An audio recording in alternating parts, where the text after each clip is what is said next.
31 سال ہو چکے ہیں، تو آپ کون سا ایسا بندہ چھوڑ کے جاتے ہیں جس کی عمر اتنی لمبی ہوتی؟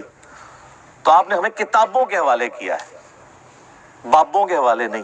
ہاں، وہ بابے ہمارے سر کا تاج ہیں جو ہمیں کتابوں سے جوڑیں، کیونکہ بابوں کی عزت کتابوں کی وجہ سے۔ اگر بابے کتابوں کے دشمن بن جائیں اور کہیں کتابوں سننا ڈائریکٹ نہ پڑھنا گمراہ ہو جاؤ گے، تو ایسے بابوں کو چاٹنا ہے، یہ تو دشمن ہے۔ اور وہ یہ بابے ہیں ہمارے امام، جنہوں نے اپنی کوئی بات نہیں، ہمارے محبوب صلی اللہ علیہ وآلہ وسلم کی تعلیمات من و عن ہم تک پہنچائی۔ نبی علیہ السلام نے تو قرآن مجید جو اللہ کی کتاب ہے وہ بھی کتابی شکل میں اپنی امت کو نہیں دی، بلکہ سرکار دو عالم صلی اللہ علیہ وآلہ وسلم کے صحابہ کرام رضی اللہ تعالیٰ عنہ میں سے سیدنا عثمان غنی رضی اللہ تعالیٰ عنہ کے دور میں قرآن مجید کتابی شکل میں مکمل جو ہے نا وہ جمع کیا گیا، اور پھر اس کے نسخے پوری امت میں وہ پھیلے ہیں۔ تو نبی علیہ السلام نے تو قرآن مجید بھی کتابی شکل میں امت کو نہیں دیا، اگرچہ لکھا ہوا تھا لیکن کتاب نہیں تھی مکمل بنی ہوئی۔ باقی حدیث کی جو کتابیں ہیں ان کا تو ان کے بارے میں تو یہ دعویٰ کیا نہیں جا سکتا۔ اور پھر جو حدیث کی کتابیں جو انجینئر محمد علی مرزا نے اپنے ڈیسک پہ سامنے رکھی ہوتی ہیں، مثال کے طور پہ صحیح بخاری ہے، مسلم ہے، مشکات، دیگر کتابیں ہیں، یہ کتابیں جن کے بارے میں کہتا ہے کہ نبی علیہ السلام نے ہمیں کتابوں کے حوالے کیا ہے، انہی کتابوں کے بارے میں خود اپنے بیانات میں کہہ چکا ہے کہ ان کتابوں میں نبی علیہ السلام کی گستاخی ہیں۔ مثال کے طور پر صحیح بخاری کی 6982 نمبر روایت ہے، جس میں نبی پاک صلی اللہ علیہ وآلہ وسلم کے بار بار خودکشی کرنے کا ذکر موجود ہے، کہ نبی علیہ السلام نے خودکشی کرنے کا ارادہ کیا، بار بار ارادہ کیا ہے۔ یہ صحیح بخاری میں 6982 نمبر یہ روایت کی جو اس کا حصہ ہے، اس پر مرزا اپنے کومنٹس اور تبصرہ دے چکا ہے کہ یہ علیہ السلام کی گستاخی ہے۔ بات یہ کہ واقعتاً یہ یعنی گستاخانہ چیز ہے، پیغمبر کے بارے میں یہ امیجن نہیں کیا جا سکتا کہ وہ خودکشی کی کوشش کریں گے۔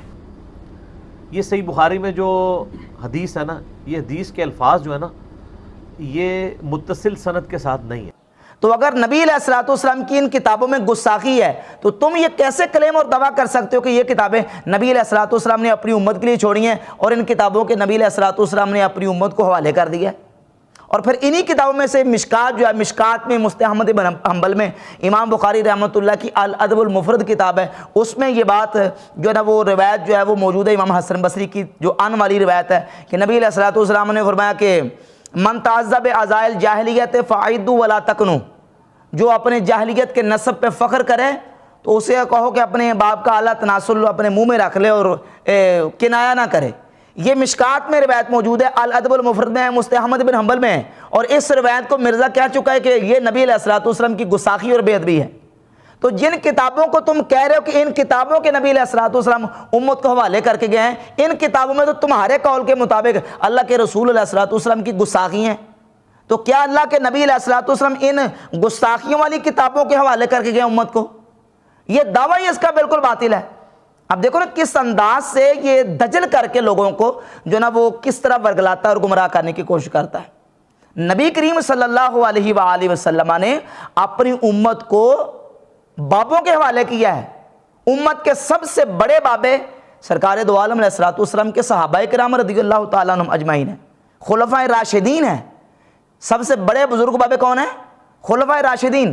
اور نبی کریم علیہ السلام کی صحیح حدیث متعدد کتب احادیث میں موجود ہے، جس میں سے سنن ابی داؤد کی 4607 نمبر حدیث ہے کہ حضور علیہ السلام نے فرمایا علیکم بسنتی وسنت الخلفاء الراشدین وسنت الخلفاء المہدیین الراشدین، تم پر میری سنت اور میرے خلفاء راشدین المہدیین کی سنت لازم ہے، یعنی تم نے میری سنت کو لازم پکڑنا ہے، میرے خلفاء راشدین کی سنت کو لازم پکڑنا ہے، یعنی ان کے پیچھے لگ جاؤ، ان کی اتباع کرو۔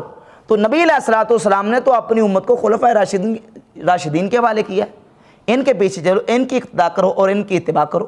اور اس کے علاوہ ابن ماجہ شریف میں، سنن ابن ماجہ میں حدیث نمبر 97 اور المستدرک علی الصحیحین میں 4510 نمبر حدیث ہے۔ السنہ امام ابن ابی العاصم کی کتاب، اس میں یہ حدیث موجود ہے۔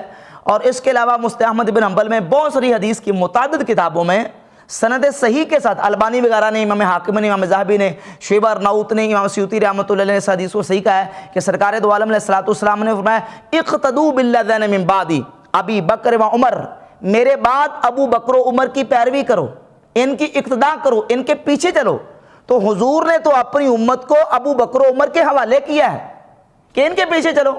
اور صحیح بخاری میں حدیث ہے 3659 نمبر کہ حضور علیہ الصلوۃ والسلام نے فرمایا، ایک عورت کو جب حضور کی بارگاہ میں آئی نا کہ یا رسول اللہ میں کل اگر آؤں تو آپ کو نہ پاؤں تو کیا کروں؟ تو فرمایا فاتی ابا بکر، تو ابو بکر کے پاس آ جانا۔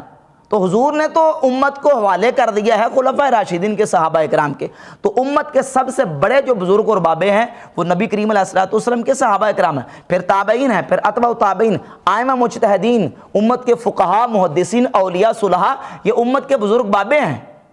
اور پھر جتنی حدیث کی کتابیں ہیں، حدیث کی ہر کتاب جو ہے وہ امت کے بزرگ بابوں نے ہی لکھی ہے۔ محدثین، فقہاء ہمارے بزرگ بابے ہیں نا۔ تم کہتے ہو کتابیں کی، کتابیں کن کی ہے؟ کتابیں نبیوں کی لکھی ہوئی تو نہیں ہے نا، کتابیں تو بزرگ بابوں کی لکھی ہوئی ہیں۔ ہاں، نبی علیہ الصلوۃ والسلام نے جو قرآن مجید اور اپنی سنت صحابہ اکرام رضی اللہ تعالیٰ عنہم کو دی، صحابہ اکرام نے قرآن مجید کو بھی کتاب کی شکل میں جمع کیا، اور پھر نبی کریم علیہ الصلوۃ والسلام کے صحابہ اکرام نے حضور کی سنت کو مضبوط حفظ کر کے، یاد کر کے، ضبط کر کے اس کو تابعین تک، تابعین اتباع تابعین تک، اور پھر امت کے محدثین نے ان احادیث کو جمع کیا، ان سنتوں کو جمع کیا ہے۔ تو بابوں سے سنت منتقل ہوتی ہوتی کتابوں تک آئی ہے۔ اگر بابوں کو دین سے نکال دیا جائے تو ان کتابوں کی تو باقی اتھینٹسٹی باقی نہیں رہتی۔